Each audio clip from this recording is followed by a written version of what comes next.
Public speaking, lesson 6. Getting over the fear of public speaking through focus. Now, to set this up, I want to talk about one of the funniest videos I've ever seen. It is taken by this woman sitting in her car at the gas station watching another lady, probably 16, 17, 18-year-old girl, somewhere in there, who is recording herself dancing for a TikTok. Okay, so this girl is in her car dancing in front of her own camera in the hopes of being seen by millions of people on a social media app, right? So her goal is to have as many eyeballs as possible watching her perform. But she's being recorded by someone she doesn't realize is there. And when this girl breaks off her dance to notice that she's being recorded, she collapses, totally embarrassed, absolutely breaks down, and it's hilarious. And it's hilarious for a few reasons. One, just because when you see somebody get embarrassed, it's funny, in and of itself. But it's even funnier that she gets embarrassed because she's being seen doing something that she's doing for the express purpose of being seen. Why is that? The answer, I believe, is something I call focused vulnerability. Okay? We all have this fear of being watched, or some general anxiety or unease that comes with it. Okay? When all eyes are on us, that is a cause for apprehension. Okay? We all feel it. Some people revel in it, but it's still exciting. Most of us, however, don't want to be watched. Okay, it's just an awkward feeling to have all the eyes in one room directed at you. So that vulnerability is something that we need protection from. It's probably the main reason you're still watching this video. So how do we guard ourselves against that fear that we naturally have? We do it by focusing our attention on one thing only. So our vulnerability, our sense of being watched by everyone, gets diminished when we focus our attention away from all the people and onto one comfortable location. Right now, my attention is on the camera in my phone, this tiny black dot on the front of something that I look at for a good part of every day. So I'm comfortable talking to it.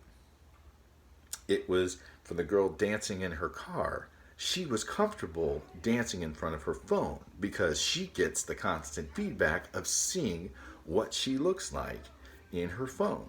Right now, I can see on my phone and on my watch what I look like as I'm recording this. So I don't have to worry about, am I making a weird face, or, is my hair out of place? I mean, it might be, but I can see it.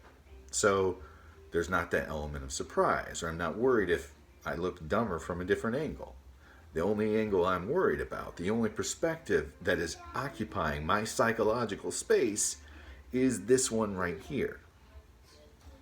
When we are speaking publicly, if we think about all the people who might be watching us, it's going to cause a lot of apprehension and anxiety. But if we focus our attention on a few points around the room, you find someone who you know is supporting you, and you make eye contact with them and you talk with them.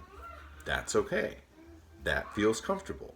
Or if you find a spot just above everyone's heads, so you can look like you're making eye contact even though you're actually looking at the back of the room, which, when you look at a blank spot of wall, feels the same in your head as if the room were totally empty. Oh, I see that spot. It's safe to look there. I don't feel so bad when I'm talking to that flower on the wallpaper. It's a psychological trick that we all use. It's one of the reasons why a lot of people will say, well, no, speaking on videos in social media, it's not the same as public speaking. Well, no, it's not exactly the same as speaking in an auditorium, but the tricks we use are identical. We control our emotions by not thinking, oh, there are a million people watching me right now. Well, because unless we're live, they aren't. But even if we are live, if all I'm concerned with, all I'm focusing my attention on is this one thing with which I am very familiar, I can harness the fear that comes with being watched. And that is absolutely critical when it comes to public speaking. Harness your fear, control it, centralize it, focus it. When you put your attention on something that makes you feel comfortable, you can address an audience of thousands and still be in control of your emotions and your energy. All right? Go ahead and try it. If you don't want to try it in front of an audience of 1,000 and you want to try it in a practice room, I will be making those available very, very soon. So you can follow the link to sign up for updates on my channel page, or you can just email me at adam@herdmediaco.com, and I'll get you on the list to make sure you know when something's available. All right, happy speaking.